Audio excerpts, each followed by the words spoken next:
So here we are at Zama, and Scipio won the die-off, or roll-off, for who got the elite leader bonus this time. And he actually took it, recovered some of the units over here on this side. He took it for himself. He was one space away from being able to give it to his cav leader, Lilas. And he also launched one cav over here. I thought the cav was going to be a more impressive attack, but it really wasn't. He couldn't quite get behind and hit a couple of these, so they weren't just close enough, but he's done a lot of damage to that flanking cav there. Now we got to start from the bottom of things, which is these 2-pointers that are kicking around here, there, and everywhere for whatever value that they are. And then for the first of those kind of low-valued Roman leaders, charged forward with the line sort of up here, was able to pin the cav. Only one got away. The rest got hit straight on by legionary infantry. That's a bad trade-off. It's not like the legionary infantry is terribly good against the heavy cav, but if you can hit the cav one-on-one with the infantry, you're disabling something much, much more powerful than your infantry should be. And they slid the rest of their legionnaires from that line down this way. Now the line's getting broken up here, but again, Scipio is doing the same kind of thing that Hannibal's trying to do, spreading the line out with the infantry especially. Which is kind of strange because he has the cav advantage, but he wants to try to take advantage of it as best as he can. And in this case, yeah, I moved in. Okay. Using the infantry seems like an advantage to weaken that cav, make it easier to break, because he slammed into the back of one of them and didn't break it.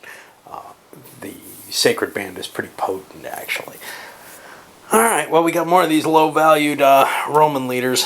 Maybe, I don't know how much that's going to help here, because the Numidians can just pull back and run away. The problem with these guys was this medium infantry had slid in behind them and kind of restricted their mobility. And the Romans were using their tribunes kind of clear away the elephants. They made a number of attacks. I think one down here, you can see the remain here. This actually is going to have no missile. He didn't get to advance. Why? I can't think of a good reason for that. I can't think of a good reason for that, but that's where I'm going to leave him. But here we saw some more advances. A couple more elephants went. We've seen 4 elephants die in this turn. It's really tough. As long as you're willing to kind of pick them off the way the Romans are here, there's not much you can do with them. Launching a head-on attack against the infantry doesn't do much either. So elephants are a tricky thing to use, unless one side or the other is willing to charge. Whoever has the mostest has the advantage, because they can swarm around, and in this case it's the infantry that's got the most. In part because I put less elephants on the board maybe than the scenario called for. Anyway, since those were all Roman 3-pointers, we're going to be going over here to Hanno, who's our Carthaginian 4-pointer. Hanno did a little nice job, cleared some of them legionnaires out of there, but he also did some failed rallying attempts. So overall, I'd say probably not a great action or activation for him. Now we're on to Lilas. And good old Lilas has just pretty much dissolved the Sacred Band Cav. There's one unit left here. You see a couple of Romans in pursuit, but this is what went. Not just the cav, but some of the infantry, some of that medium infantry that was being shifted over.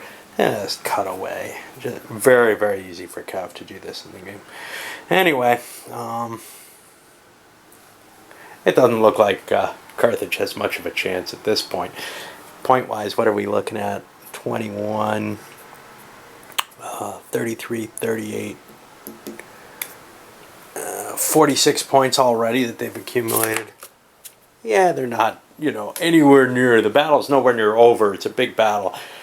But when we see this kind of tactical situation arising, and we see the kind of numbers here for the cav, I just don't see a way that Carthage is going to keep themselves they're going to be outflanked no matter what, pretty much. And it's, you know, it's pretty much hopeless at that point once you are in this game. On the other side, we see the Carthaginian allied Numidians. I'm getting better. Smashing a hole here, driving, actually, some of the Roman units out of the way, including some of their Numidians. We got a pursuit up here. Driving some of the light infantry out of the way as well. But now comes the payback, and it's going to be heavy, because this entire light cav wing is just going to come slamming through them. And that's pretty much going to be the end of them. The only question is how much of that can be diverted into the light infantry. We'll see. But Massinissa is quite capable, and he let Decanius, whatever, get his full. He just let him have his full momentums because he wasn't damaging anything too important here. Yeah, there's some routing units, but when it comes down to it, it's the cap that's important, and that's what's going to win this battle. All right, well, getting down to the big boys only now. We got the 6s and 7s, and that's it. Well, Massiniss's strike back was not so impressive. A few problems here. One is Hannibal could trump him, and thereby actually skip Scipio as well. But instead, Massinissa actually rolled a die roll of doom situation after having rallied some of his forces, threw an activation over to Hanno, who rallied some of his stuff, kind of failed to rally some of his stuff too. That's actually Roman.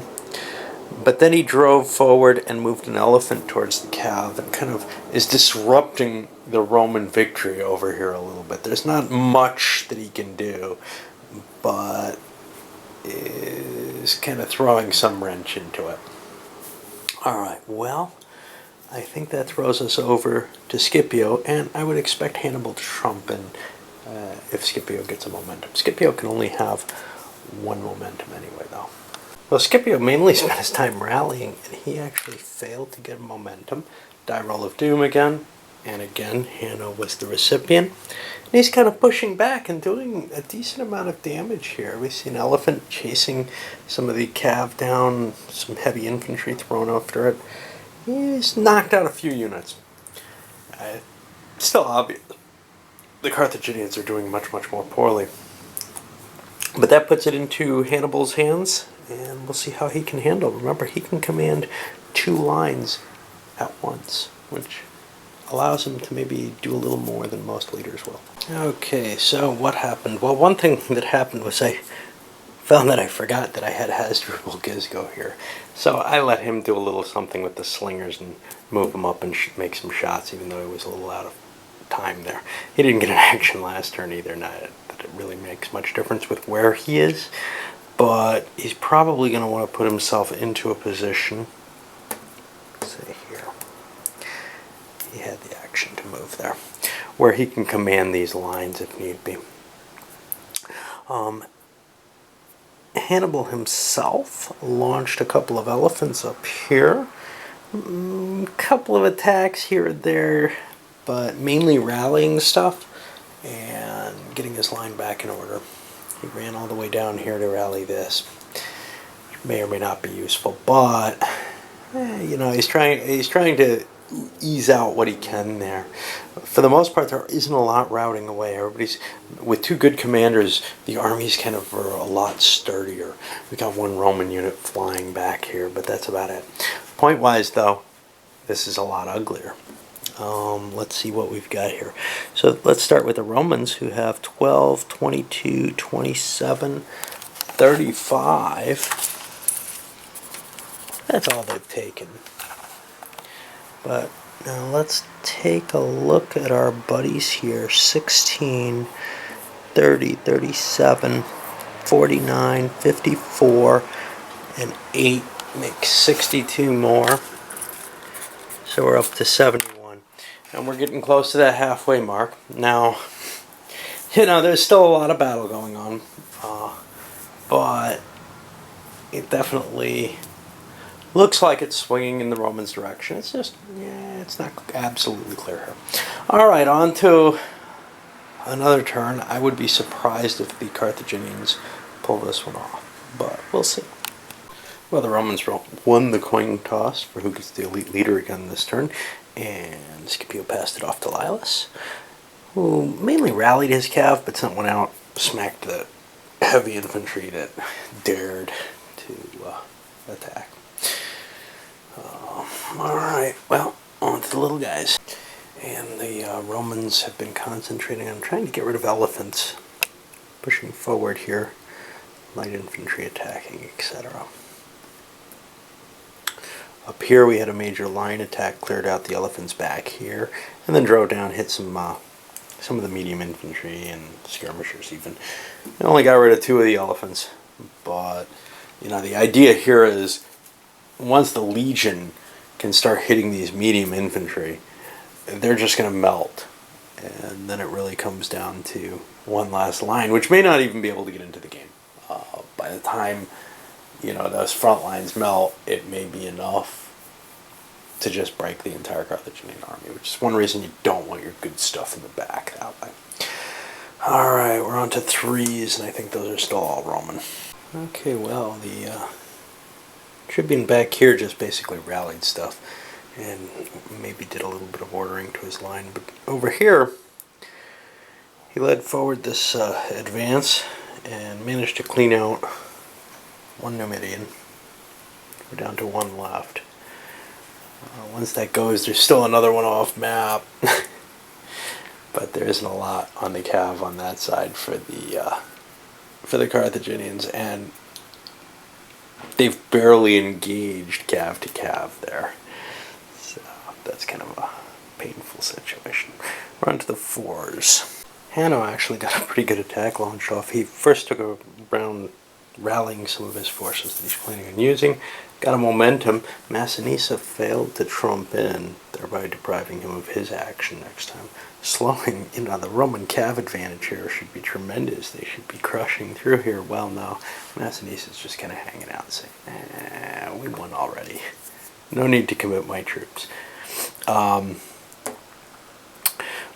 But also, these Celts were able to come forward and hit some Roman cav head on. Just an even exchange there, nobody broke, and it's kind of painful because one's got an exposed flank now. But also the elephants chased some of the rest of the cav off, and the Roman cav advantage that Lilas has is beginning to decrement rather significantly, at least in the short term. However, there's a heavy legionnaire presence here, which is, in a position to turn that flank, so we'll see. Lilas does what he can with his cav. He ends up failing to rally 1, but he rallies a different one, and launched an attack, destroying, driving away one of the Celts. He could have launched a second one. He got a momentum there. No way you're going to trump in when he's got almost nothing to do.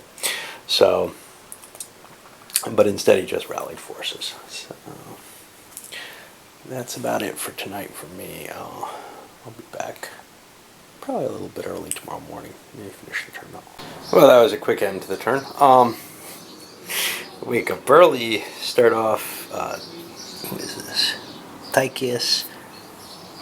I decided to use him. I rally his 1 remaining unit. Roll for continuation. Die roll of doom. Turn ends. Double 9s. That's it. This is going up. We don't have a lot of points showing up this time. There might be a few routing off the table though, so maybe I'll come back after I flip everything. Well, not a lot left in the map here. Anyway, don't forget to flip this guy. We do have some people running off though. Here we have 2, 4, 8. This was the one guy who left. 16 and 6. So Carthage picks up 16 more, and constantly getting more than the Romans are, which, is not going to work for them, right? They are above the halfway point now, not by a lot, and I guess we'll just keep going. This is coming up.